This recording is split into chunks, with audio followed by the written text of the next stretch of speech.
Miss Abiola Adekoya. Abiola is a financial expert with about 2 decades of experience working in leading financial services firms across the globe. She's currently the MD and CEO of RMB Nigeria Stockbrokers, a subsidiary of the FirstRand Group, a leading financial service group in Africa with global footprints. Before this role, she was MD of FBN Quest Securities, a subsidiary of First Bank of Nigeria Holdings PLC, successfully repositioning the business as a top 5 stockbroking firm. Abiola started her early years in the banking sector from 1999 to 2006, working in leading banks and serving in various capacities in retail, commercial, and corporate banking. She is a fellow of the Chartered Institute of Stockbrokers of Nigeria, a graduate of economics from the University of Lagos in 1998, and has an MBA from Lagos Business School. As a food enthusiast, she shares her culinary passion on global food experiences on Instagram via @foodiewaka. And with that, we welcome to the stage, ladies and gentlemen, please put your hands together for Miss Abiola Adekoya. Looking resplendent tonight, ma'am. Thank you so much. Good evening, everyone. That doesn't sound very exciting. Good evening, everyone. Where should I stay, here or? Okay, I can stay anywhere I want. Okay, so I know we're talking about Fuckup Nights, but I'm gonna try and keep the energy level a bit high up. So I really hope that you guys join me on this journey and this storytelling. So just a bit of background. As I was watching the intro, it took me back to my holiday this year. I was just sharing with Fumi, who is coming up soon, about me being in Tulum, Mexico. And I was introduced to a drink called mezcal. So if anybody that drinks tequila and you taste mezcal, it's nice, smoky and peppery. So I just imagined I was back in that space, enjoying myself on holiday. But quickly, Nigeria jolted me back. Anyway, so Fatma had been trying to get me to come to FUN nights for a while. Sorry, I'm going to be using FUN. You know, I'm trying not to swear a lot, but, you know, just in case I slip. She was trying to get me to come to FUN nights for a while. Initially, I was like, I don't have any story to tell, you know, I don't have any story to tell. But again, as God will have it, in the last couple of months, a story happened.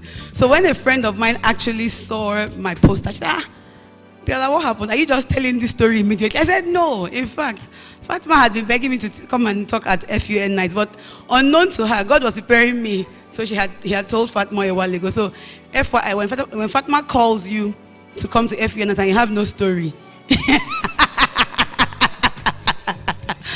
you know, a story might just happen. So anyway, let me start with my intro. It will come up. So I had written it out and it said, first thing about me that you want to know is I'm the firstborn child of my house, right? So yes, who am I? I'm the firstborn child of my house. I'm a daughter, I'm a sister, I'm an aunt, I'm a friend, I'm a manager, I'm a mentor and a sponsor. And if you know anything about being the firstborn child in Nigeria, it comes with a lot of responsibilities. Any firstborns in the house? You know, yes. So whether you like it or not, you know, Yoruba people have a saying, sorry, I speak a lot of Yoruba proverbs, I'll try and translate it in English, that it is the horse at the back. It is the horse in front that the horse at the back looks at. So it means that I set the trail for a lot of my younger ones, whether I like it or not. My parents will always say, you know, they're watching you. You know, you're the one that, you know, they're looking up to. You know, you have to set a good example for them. So whether I like it or not, I'm under pressure to just what? To succeed. So my fuck-up nights, you know, should be few and far within. So I'm a type A person, right? I'm also a woman. So, you know, with that, you know, you're supposed to be nurturing, caring, and all those things. And so that also comes with the territory. So firstborn daughter, my father said, oh, I prayed for a daughter so that when I'm old, she can take care of me, you know. So setting myself, you know, so I didn't have a choice, right? And again, I was born into a family of, my mom is a very passionate person. So, she's very hardworking. She was a banker. She's an achiever. In spite of obstacles, she always overcame it. So that came with the territory. I'm very passionate, resilient. I don't understand what no means. What does no mean? I don't know what does that mean in what language. If someone says it can't be done, my first question is why? How? Let's get it done. There must be a way out. There must always be a reason. I don't really listen to no. All I listen to is maybe no. Why? Okay, can we turn it around? So no never means no to me. I'm also hardworking. Listen, I'm happy to kill myself to get stuff done. If it means sacrificing time, sacrificing sometimes family, sometimes relationships, I will do that because I need to get things done. And very goal-driven as well, focused and analytical. I don't make rash decisions. I'm not one of those people that go bungee jumping. I was looking at one travel page, and I saw some person doing something that they were tying them on a rope together. Nah, this is not me. The riskiest things I've done in my life are 2. Okay, 3. The first one was I did parasailing on one holiday. Then I did zip lining, which I spent 15 minutes convincing the instructor, can I just turn back and go? Can he just follow me? I was like, okay, just follow me. He's like, I can't follow you, but just hold on to me, So I analyze things a lot. I won't say I'm risk averse, but I like to weigh all the sides of anything I'm doing before I take a decision. So I'm very analytical. I don't take decisions in a rush. So fast forward to this. Right, so like I said, I'm a type A person, and why was it important for me to establish that? Just to let you know that I take decisions very analytically, very logically. I plan things, I don't go through things in a rush. And I look at my competencies and my skills before I take any role or I'm not driven by finance or by money to take roles. I take roles based on what I think I can do, and most importantly, if I think that the environment I'm in will offer me the chance to do them. So I look at all those things quite critically.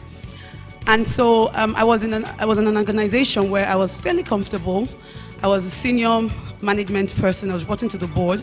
So essentially, there was really no reason for me to leave. I was already a success there. I had gone in there, said I'm going to do X, Y, Z, A, B, C. Thankfully, within that year, X, Y, Z, A, B, C happened, they were number this. I moved them back to top 10, top 5, so again, my star credit, was already there. That's how stars do. So, that's how stars do. I'm a star. And again, it wasn't just that. It was that I understood my market very well. I understood the terrain. I knew my capabilities. I knew what I could do. So I got an offer to come and join another firm. And I was like, I'm not even sure I want to do this, right? Because I'm comfortable where I am. I'm not in a hurry. Money wasn't a motivator. But again, you always feel like you want to build something. You want to birth something. When somebody comes and says, we want you to help us birth this. We think you can do it. We've seen what you've done in the market. We've seen your pedigree. We feel like you have enough experience, both local and international. And we think you can get it done.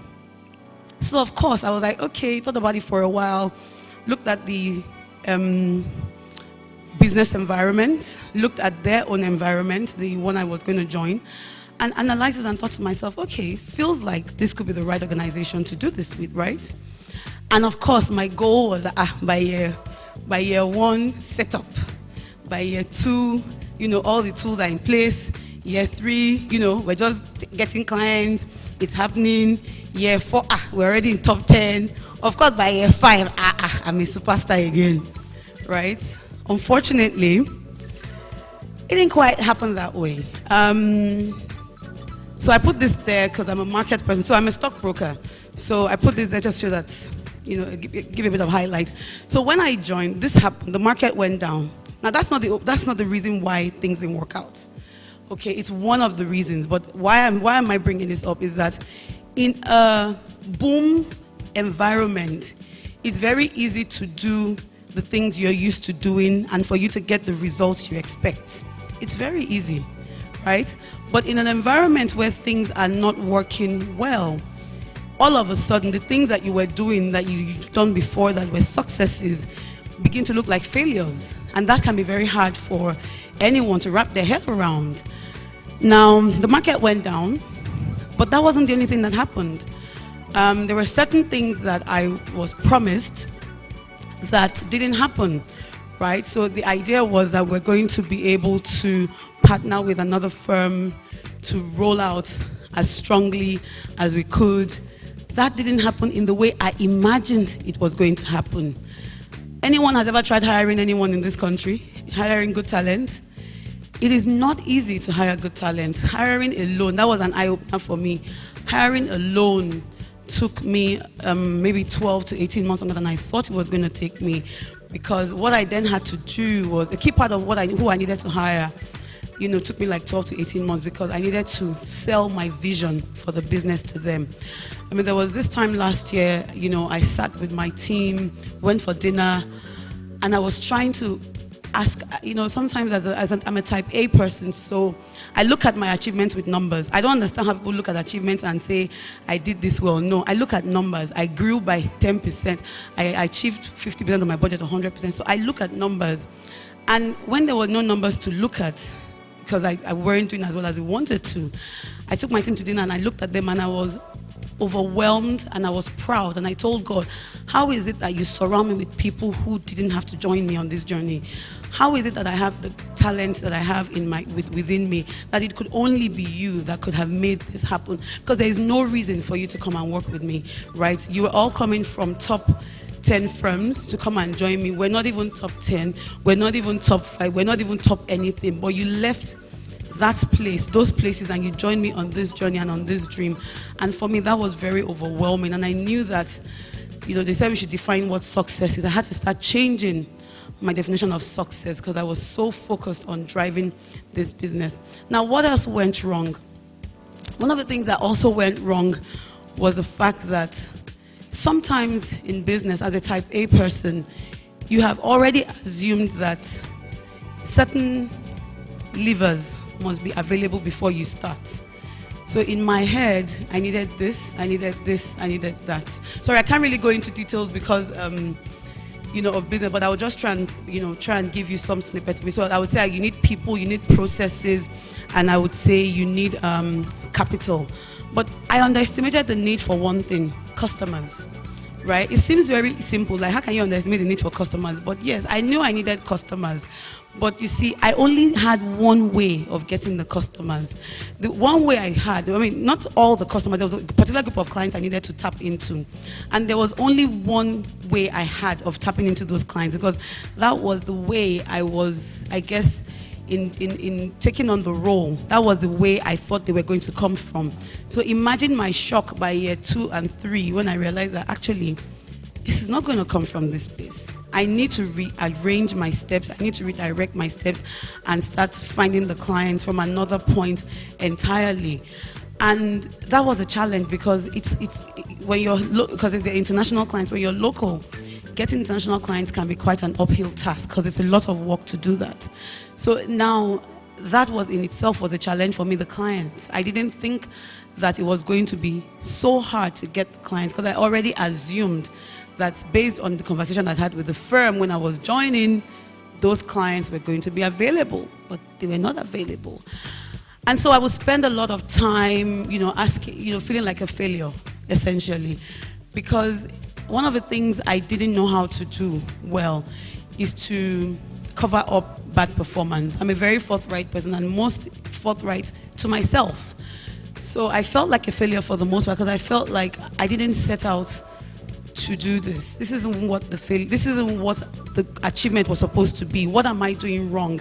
And it didn't help that the market was tanking every other year. So in 2016 we were down.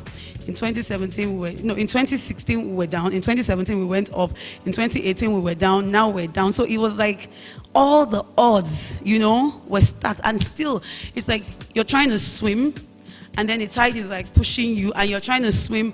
And yes, we're making tiny progresses, but you see, I call, those progress, I'm saying tiny, but from what I want and from what I know the business needed, those progresses felt to me tiny. But in a market where things are not great, those progresses were significant when I even look at other people that are in the industry. So for a very long time, I felt like a failure, that what was I doing wrong? and I would ask God that, why am I here? What am I learning from this experience? What is this experience about? Because it wasn't making sense to me. And I would talk to my team. What are we doing wrong? Can we, do we need to talk to the clients differently? Do we need to go here? Do we need to go there? It felt like I was drowning and I didn't know how to rescue myself. It felt like I was just, I felt incapable almost. They said we should be vulnerable, so I'm trying not to look at me because I watched her video and I saw her tearing up. But I felt incapable, and I remember crying to God many times that, what exactly am I doing here? Why is it so hard? Why is it so hard? Why is it not working out? I'm this person that I want it to work. When I'm praying to God, people are praying for important things. I'm saying, Father, Lord, let this business just succeed, because I just didn't know what to do anymore. I feel like I'd run out of ideas on what to do. And it was simply because when I was analyzing going into the business, I analyzed a lot of things. But what I didn't analyze was options for clients. I didn't look at that. That wasn't a focal point for me because I was so sure that they were going to come. The other thing I didn't analyze the market. I didn't look at how the markets were going to perform. It wasn't a thought. I knew the markets would do what they would do, but I wasn't focused strongly on that market and seeing what it was going to do. The other thing that I didn't also look at was I wasn't forthright in what I wanted. Remember I said that I'm resilient, I'm passionate, I'm a type A person. So I'm going to give you an analogy. If somebody says, can you bring me 10 crates of eggs from Aja to VI, and you say, oh, I need a car. And they say, well, we can't give you a car. We can give you an Okada. And you say, I need a cash, but let me try an Okada. And because you're on Okada with 10 crates of eggs, what will happen to the eggs? You're going to break some on the way. And what I had done was, instead of being firm and clear on what I needed for the business to succeed, I would say, I need A, but let me try. But I need A, but let me try. And what was happening was that I was giving mixed signals. I was saying I need A, but on the other hand, I wasn't firm that I needed A. And so I was being judged by what I would deliver based on having a car, not what I would deliver because I have an Okada. Does that make sense? So it's like I was supposed to carry 10 crates of eggs. Some people say, okay, I need my 10 crates. But you said I choose Okada. It doesn't matter, but you said Okada can work. So when I get there and I give them 5, but 5 doesn't work. We wanted 10. And that was what happened. I was not firm. I was not insistent on the things I need. Another thing that I didn't do well, because the organization is a matrix organization. In hindsight, I don't think, a friend of mine was saying like you should have sponsors. I have sponsors. I thought I had sponsors. And I said to her, but I have sponsors. She said, which sponsor do you have? I said, this person. I said, wait, do you go to their house for lunch? No. Do you go to, when they are going cycling on Saturday, do you go? No. Do you have drinks and coffee outside of work? No. He said, they are not your sponsor. A sponsor is someone that promotes you, that pushes you, even in the company, that is your cheerleader. And if beyond work, you guys don't have anything to talk about, then you're not a sponsor. So I also learned that I didn't have enough sponsors. I thought I did, but clearly I didn't have. Because the events that happened to me in the last few months were quite telling. I can't share too much of it, but let's just say that they had financial impact, and they also got to a point where I started asking myself, what next, stay or leave, right? I'd gotten to this point in my career where it was stay or leave. And it wasn't going to be stay and pretty. It was going to be stay, and it was going to be an uncomfortable stay. And I had to stare myself in the eyes and say, well, maybe it's time to go. And in taking those decisions, it could have been emotional, but I think that God prepared me for it.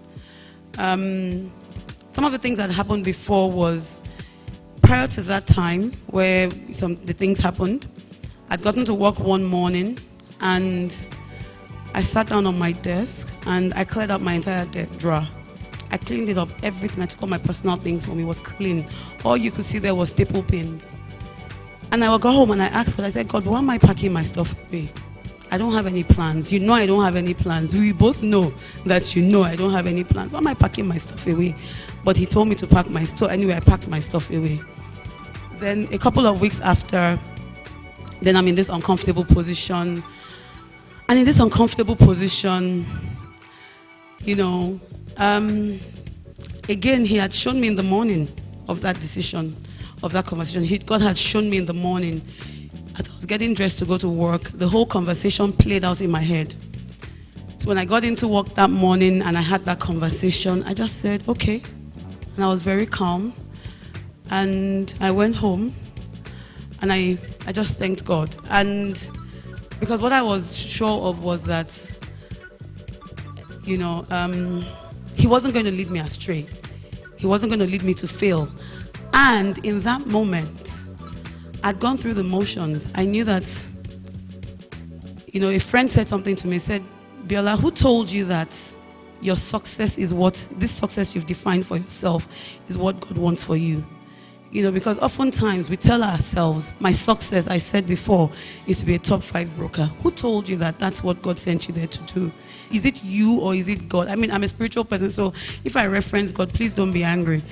And in that space, I had to be clear that I think my time is done.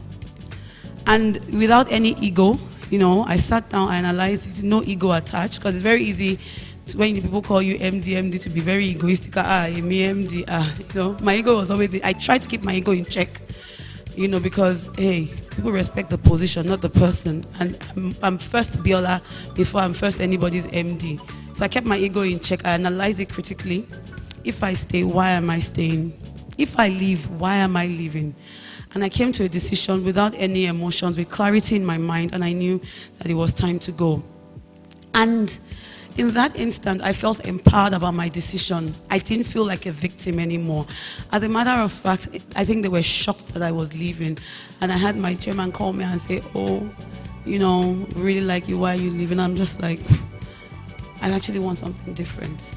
It didn't feel like a situation that I had no control over. I now felt in control and felt empowered by what I had happened. And I was choosing and deciding that I no longer want to be here, and it's my choice. And I freed myself from that, and, you know, people said I was smiling and looking, you know, people just said, "Be like, you're glowing," you know, you're glowing, you look different, because yes, I'd entered into rest. I'd entered into the next phase of my life, and I'm looking forward to that next phase of my life. So,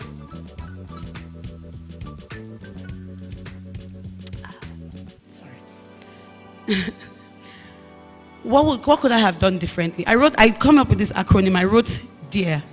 Now, why do I say DARE? Because I dared, but I didn't really dare. So the D stands for define clearly your criteria for success. A lot of people, when we get into roles, we take on what the roles are and say we're going to make a success based on the criteria set for us. We do not define it for ourselves. What does, you know, what is our own criteria? So if somebody were to offer me a role today, I would tell them with no holding back and say, if you don't give me X, Y, Z, I will not even come. And we're afraid to do that because sometimes we feel like we just don't want to seem like we're not good enough. But truly, at the end of the day, it is our name, our brand, our self-worth that is at stake. The A is ask for what you need. Not everything can be managed. And in business, you hear people say, roll up your sleeves, owner manager, oh, you can do it. No. If you're going to farm and you say you want to do mechanized farming, you're not going to hire 1,000 men and put them into the sun and say they must achieve what mechanized farming would do. It's not going to work. Let's be clear. What is your model? Ask for what you need. And I didn't do that. The other thing is recognize and redirect quickly when things are not going as expected. I thought I did that, but I didn't do it fast enough. I think I waited a bit too long to change course, to change direction. And unfortunately, I didn't have enough time. And again, the last thing is engage with key stakeholders frequently. I'd already mentioned that. I thought I was doing that, but a lot of the time at my level, you find out that you also need to even get their buy-in to make the changes that you need. And, you know, it seems easy to do, but when you have stakeholders that are not even all local, how many times are you able to even get that interaction with them? So those are things that I have learned to do. And what did I learn? Honestly, I'm convinced that the reason that God brought me into that organization was really to learn strategy. I learned how to build a business with nothing. I learned how to sell my dream and my vision to people. Like I said, I had people that were in top firms and doing really well, and they joined me purely because of me and what I said. And I think that is important, learning how to sell your vision.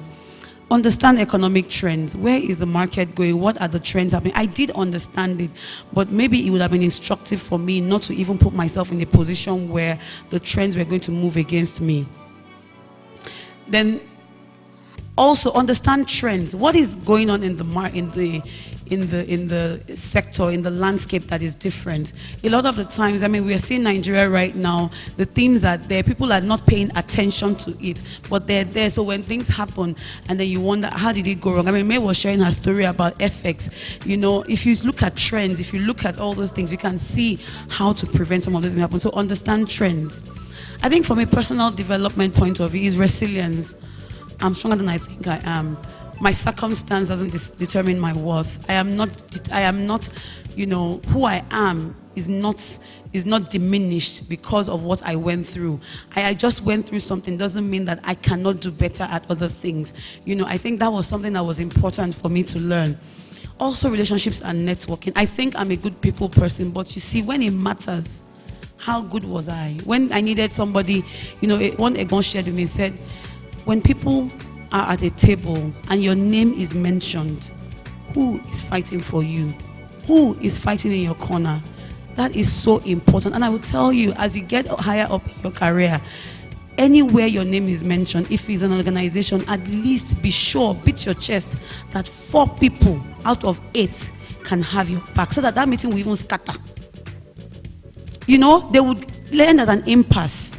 But it will not be a consensus to take a decision that will be negative against you. Then in final one, intuition. Trust your intuition. Trust God. Whenever He's taking you through a journey, trust Him. It doesn't make sense.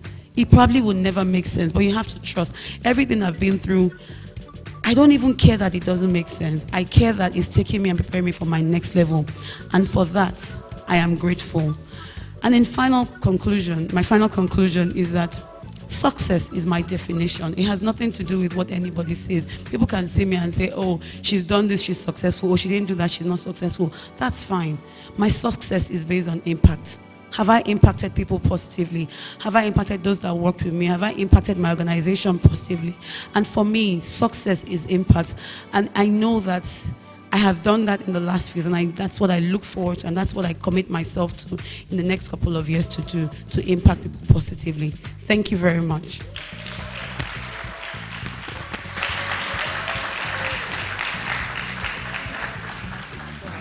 Okay. That was awesome. Thank you so much. I can't really. No, not yet. Thank you. Guys, do you have any questions for her? Any question? Oh, wow. That's a whole lot of hand. Max, please.